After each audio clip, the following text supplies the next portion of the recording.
There's a question I've been carrying since I was old enough to carry anything. Not why did she leave me, not why didn't she fight for me. The question was simpler than that, smaller, and somehow much worse. Why did she keep Della? We were identical. Same face, same hands, same cry according to the nurses who were there. Two girls born 4 minutes apart on a Thursday morning in late October in a county hospital outside Knoxville, Tennessee. Our mother named us before she even left the delivery room. Della Ray. And me, Corinne. She took Della home. She left me with her sister, my Aunt Wren, 40 minutes away in a 2-bedroom house that always smelled like cedar and instant coffee. And for 22 years, I told myself I knew exactly what that meant. Some people are chosen, and some people are not. Your mama loved you, Corinne. Things were just complicated. Aunt Wren never lied to me, exactly. She just answered every question with the minimum amount of truth required to get me to stop asking. Your mama loved you, Corinne. Things were just complicated. Complicated. I heard that word so many times growing up, it stopped meaning anything. Like a coin you've rubbed smooth. No face left on it, no edge, just a flat little disc of nothing. I was not, as you might imagine, an easy child after a certain age. I was the kind of kid who cross-examined her teachers, who read the fine print on permission slips, who once spent an entire Thanksgiving dinner trying to catch Aunt Wren in a contradiction about the year my mother moved back from Cincinnati. I had the energy of a golden retriever and the suspicion of a tax auditor. It was exhausting for everyone involved, including me. Della and I saw each other exactly twice a year. Thanksgiving and 1 week every August at our grandmother Nettie's house in Maryville. Those visits were the strangest weeks of my life. Standing across the room from someone who wore my face and feeling like I was looking at a photograph of a person I'd never met. You're doing that thing again. What thing?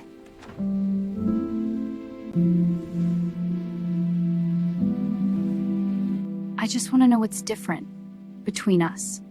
She loves you, she just couldn't... Don't say complicated. I've been complicated my whole life, Della. I'm tired of it. Della always shut down when I pushed. She'd go quiet in that careful way, like she was choosing her words from a very small, very safe pile. I used to think she was protecting our mother. Now I think she was protecting me. I just didn't know what from yet. Our mother's name was Loretta Vass. She worked 20 years at a logistics company outside Knoxville, drove a burgundy Pontiac with a cracked dashboard, and attended the same Baptist church every Sunday like clockwork. She was not a warm woman, from what I could see. She was precise, deliberate, the kind of person who kept her receipts in a labeled accordion folder and never, ever raised her voice. I want to be careful here, because for a long time, I described her as cold. And that description felt righteous. It felt earned. But I've since learned that cold and careful are not the same thing, and I spent 22 years confusing them. I found out she was sick in March of my 23rd year. Della called me on a Tuesday evening, her voice doing that careful thing. "It's Mama," she said. "Liver. They caught it late, Corinne. Real late." How long has she known? A few months. And she didn't tell me. She didn't tell anyone. You know how she is.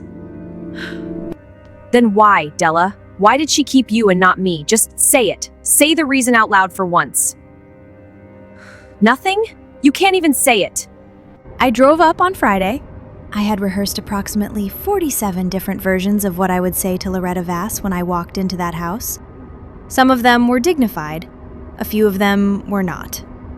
One involved a fairly detailed list of grievances organized by year, which tells you everything you need to know about the state of my mental health on that particular drive up I-75. What I did not rehearse was what actually happened. Aunt Wren was already there when I arrived. She was sitting at the kitchen table with a mug of coffee and an expression I had never seen on her face before. Not grief, not worry, but something older than both of those.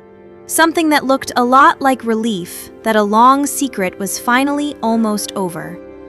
She put her hand over mine before I could even take my coat off. "Before you go in there," she said quietly, "there's something you were always going to have to know, and I think today's the day." The kitchen was very still. The refrigerator hummed. Outside, a neighbor's dog barked twice and stopped. "Ren," I said, "you're scaring me." "I know," she said. "I'm sorry. I should have scared you a long time ago." What she told me took 11 minutes.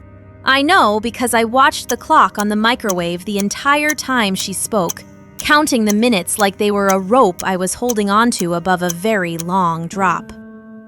Our father, a man named Chet Vass, who I had been told left before we were born and never looked back, had not simply left. He had threatened.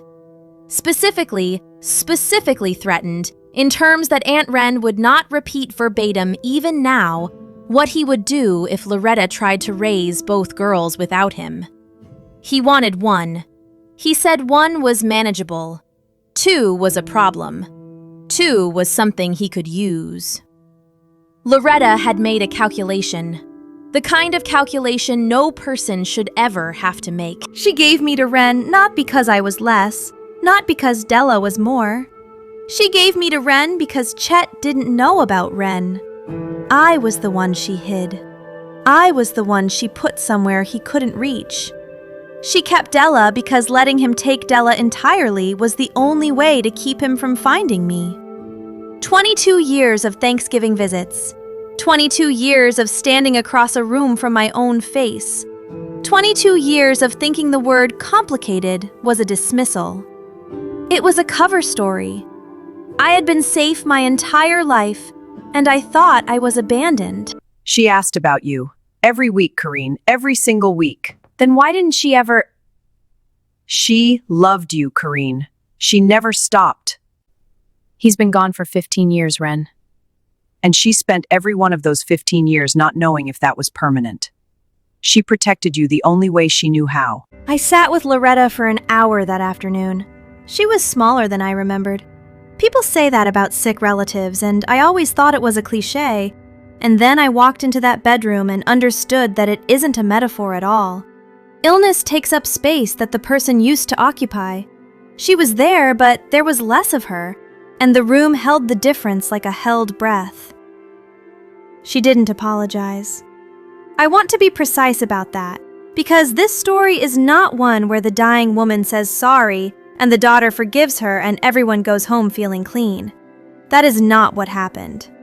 What happened was, she looked at me for a long time, and then she said something I had never once, in 22 years, heard her say. She said my name. Just my name. Corinne. The way you say something you've been practicing in private for years and years and years. And I understood, in that moment, that she had been saying it. In empty rooms, in a burgundy Pontiac on the way to work, in a Baptist church pew on Sunday mornings when the pastor talked about the things we carry and the things we lay down.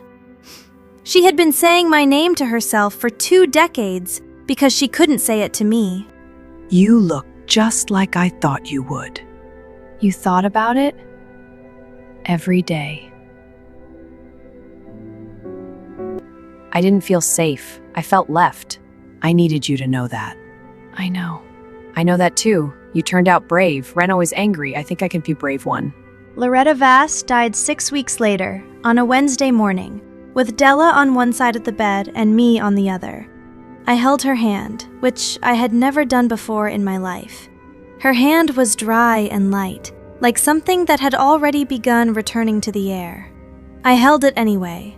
I held it because 22 years was a long time to not hold something that was always yours.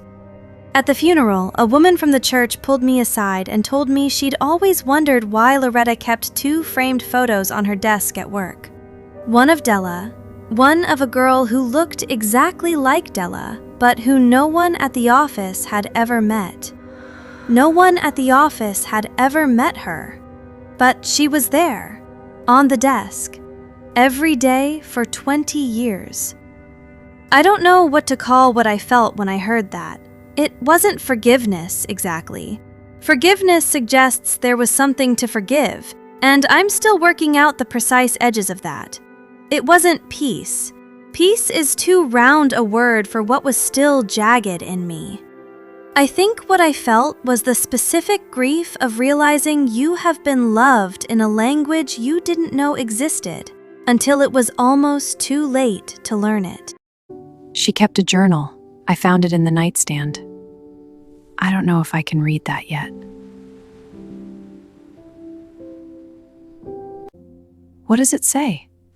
Your name, mostly. Pages and pages of your name and what she imagined you were doing. First day of kindergarten, your 16th birthday. No, she wasn't there for any of those.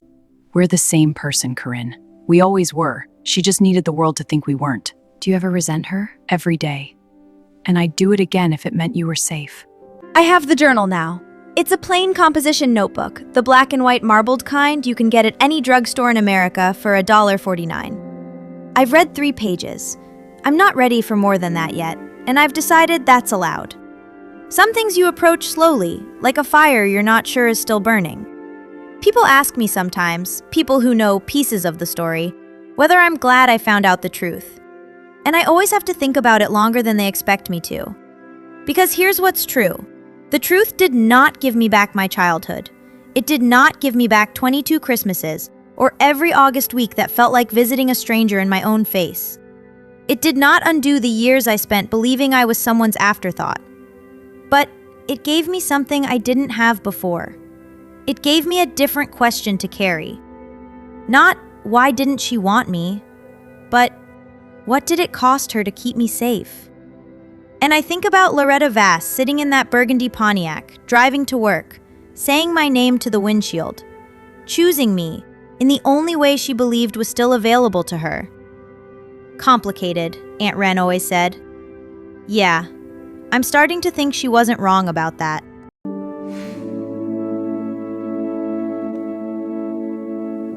Yeah.